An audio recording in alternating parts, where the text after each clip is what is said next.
وده كان يوم تقليع البطاطس عندنا، بيكون يوم كله خير وبركة وسعادة وكلنا فرحانين رغم تعبنا. طبعا بعد ما بنقلعها في الأرض وخلاص بتنشال، بناخد بقى بيجيبوا لنا الشواية دول لحد البيت، إن احنا مثلا نفرق على الجيران وعلى الأهل والحبايب، وناخد لبيتنا منهم. تمام.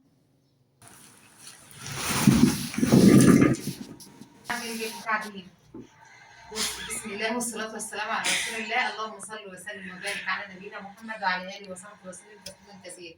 ازيكم يا حبايبي، عاملين ايه؟ يا رب تكونوا بخير وصحة وسعادة وسلامة ان شاء الله. حطوا لايك في بداية الفيديو واشتراكوا للقناة واعملوا مشاركة للفيديو عشان غيركم يستفاد. وده وقت تقليع البطاطس، الناس اللي بتقلع بطاطس او الناس اللي هتخزن بطاطس لرمضان وطول السنة. انا هقول لكم على طريقتي البسيطة خالص خالص خالص، وان شاء الله تعجبكم وجربوها ان شاء الله هتستفادوا منها، وكمان هتدعوا لي دعوه حلوه في الكومنتات. يلا بينا على الفيديو واقول لكم احنا بنخزن البطاطس ازاي. يلا بصوا. اولا بتجيب البطاطس بطينها كده زي ما هي، ما تشيليش الطينه دي خالص. تمام.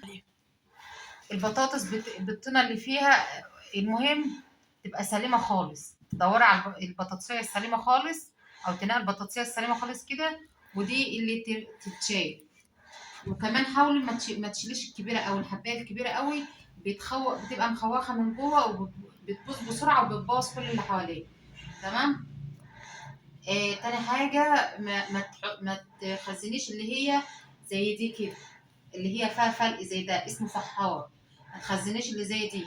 الحبايه تكون سليمه تماما من كل النواحي معاكي زي ما انت شايفه، وديوره الحبايه الديوره هي اللي تخزنيها.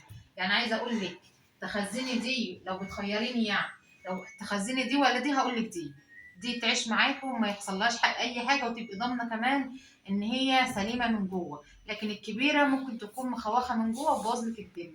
ببدا انا افرزها كده زي ما انتم شايفين، ما بخليش واحده تعدي يكون فيها اي غلطه، اي غلطه. طيب يا عزه بتخزنها ازاي؟ اقول لكم. انا جربت كذا طريقه، جربت ان انا افحت لها في الارض، كانت بتبوظ. جربت ان انا احطها في قش، برضه كانت بتبوظ. اللهم صل على النبي. طبعا كمان اهم حاجه نوع البطاطس. نوع البطاطس كمان بيفرق معاكي. في يعني تسالي البطاطس دي بتبوظ ولا لا. تمام. البطاطس الآلية ديت ما بتبص بسرعة، لكن اللي هي بتاعة السلق بتبص بسرعة. تمام. انا ما بعرفش في الانواع قوي، ولكن ابقي اسالي. انا ما بشتريش، انا عشان كده ما بعرفش الانواع. يعني هم النوع اللي بيزرعوه عندنا في الارض هو اللي بنخزنه، ما بنشتريش تاني من بره. وبخزنها بالطريقه اللي انتم شايفينها دي. بنقي السليمه الكويسه بالطينه بتاعتها، لان الطينه دي بتحافظ عليها. وفي طشت زي ده، في طشت كبيره زي دي، بحط فيها البطاطس الكويسه. بعتذر لكم طبعا الباب خبط وما قدرتش ما عرفتش اكمل كلام. ابراهيم بقى دخل معانا وقعد ينقض معايا كده. اللهم صل على النبي. زي ما قلت لكم كده، ان انا بحوش او بخزن البطاطس بتاعتي في الطشت او الطشوط اللي انتم شايفينها دي، وبزقها تحت السرير على البلاط. ما بيكونش تحتها اي فرش، بيكون منها للبلاط. فالالمونيا بتبقى ساقعه والبلاط ساقع، فكل العوامل ديت بتحافظ على البطاطس وما بتخليهاش تبوظ منك بسرعه. مع العوامل اللي انا قلت لك عليها، انك تنقي البطاطسيه الحلوه الدوره اللي ما فيهاش اي غلطه ولا حتى تبقى مجروحة. فاهمني؟ طبعا احنا كنا بناخد الصورة المصغرة انا وابراهيم. ما بعملش اكتر من كده، غير الطينة بتاعتها اللي بتبقى عليها ديت. ولو حابة تزودي مثلا شوية راتش من الارض اللي هي متقلعة منها عليها من فوق، او تحطها في قلب الطشت وتحط البطاطس في قلبها وتردمها عليها اكنها ارض يعني.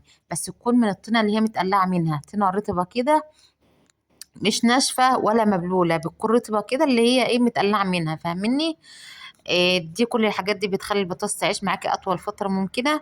وطبعا لا يجيها شمس ولا يجيها ميه ولا الكلام ده كله. وان شاء الله تبقى دي اسهل طريقه تخزني بها البطاطس. وهتدعوا لي ان شاء الله، لان دي الطريقه اللي انا ماشيه عليها. لا بجيب قش ولا بجيب شكاير ولا بجيب الكلام ده كله. عايزه اقول لكم ان انا خزنتها في شكاير الاسمنت.